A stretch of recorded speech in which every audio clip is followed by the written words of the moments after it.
Shalom saudara-saudara yang terkasih dalam nama Tuhan Yesus Kristus.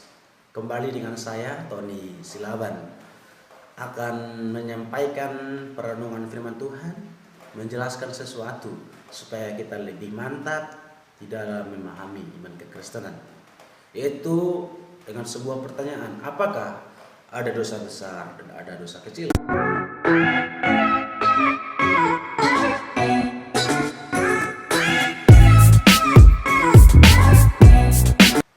Pada waktu saya masih kecil, selalu dikatakan kepada saya bahwa tidak ada dosa besar dan tidak ada dosa kecil. Dosa itu sama-sama saja. Dosa itu sama di hadapan Tuhan. Tidak ada dosa besar dan tidak ada dosa kecil. Apakah betul tidak ada dosa besar dan tidak ada dosa kecil?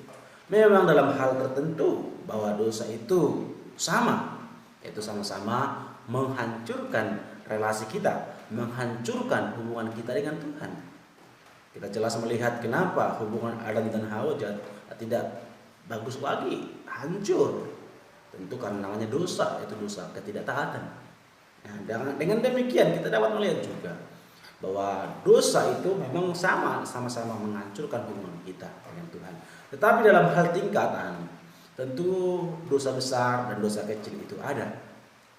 Kita harus kembali kepada Alkitab. Apa kata Alkitab? Bukan apa kata penafsiran kita, bukan apa kata pemikiran kita. Yaitu pertama dalam Matius pasal yang ke-10 ayat yang ke-15, di sana dikatakan, "Aku berkata kepadamu, sesungguhnya pada hari penghakiman tanah Sodom dan Gomora akan lebih ringan tanggungannya daripada kota itu."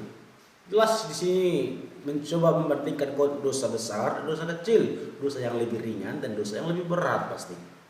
Jelas di sini ada pembedaan yang dilakukan oleh Tuhan.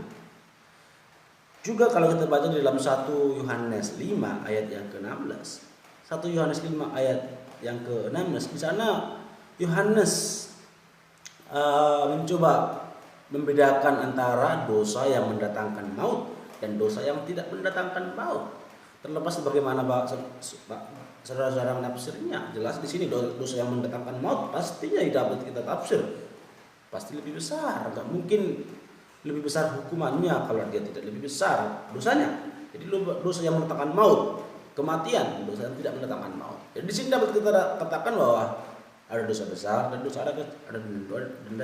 ada dosa kecil.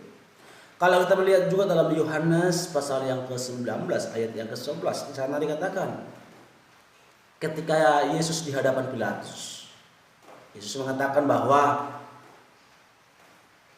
dosamu, saya baca coba ya, 1 Yohanes 19 ayat yang Yohanes 19 ayat yang ke-11 ya. Yohanes 19 ayat yang Yohanes 19 ayat yang ke-11 di sana dikatakan, Yohanes 19 ayat yang ke-11 di sana dikatakan, Yesus menjawab, "Engkau tidak mempunyai kuasa apapun terhadap aku, jikalau kuasa itu tidak diberikan kepadamu dari atas. Sebab itu dia yang menyerahkan aku kepadamu lebih besar dosanya." Saya katakan sekali lagi, sebab itu dia yang menyerahkan aku kepadamu lebih besar dosanya. Jelas di sini dikatakan lebih besar dosanya. Itu dia yang menyerahkan. Pastinya yang menyerahkan tua-tua atau orang-orang ahli-ahli Taurat dan sebagainya, orang-orang yang ingin membunuh dia. Pilatus dalam bagian ini hanya memberikan persetujuan, ya kan? Hanya memberikan persetujuan. Jadi dalam bagian ini mereka lebih besar daripada Pilatus. Dosa-dosa mereka hanya lebih besar daripada Pilatus, ya. Jadi di sini Yesus mencoba membedakan antara dosa besar dan juga dosa kecil.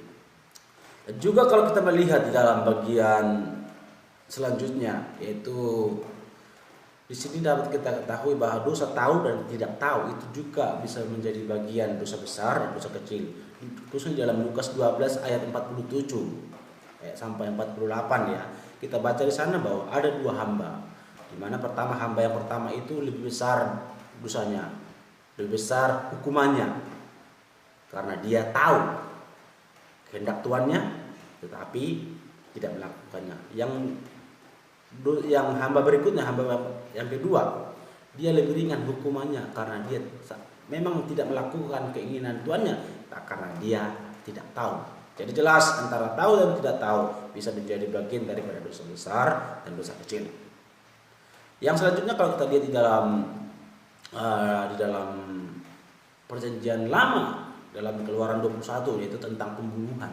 Di sana ada mencoba membedakan dosa besar dan juga dosa kecil, yaitu dosa yang sengaja dan dosa yang tidak sengaja.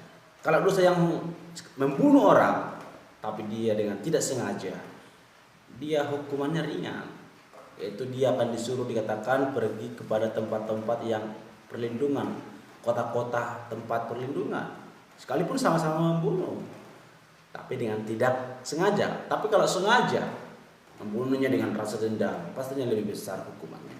Jadi dalam bagian ini, saudara-saudara terkasih dalam Tuhan Yesus, saya sini memberikan penjelasan bahwa di hadapan Allah dosa kecil dan dosa besar itu ada. Oleh sebab itu mari kita tetap senantiasa, kalau bisa kita senantiasa memperkecil dosa kita, dan kita senantiasa lebih benar di hadapan Tuhan. Senantiasa sungguh-sungguh kita melakukan apa yang menjadi perintah Allah, dan melalui hidup kita nama Allah yang dipermuliakan. Tuhan Yesus memberkati.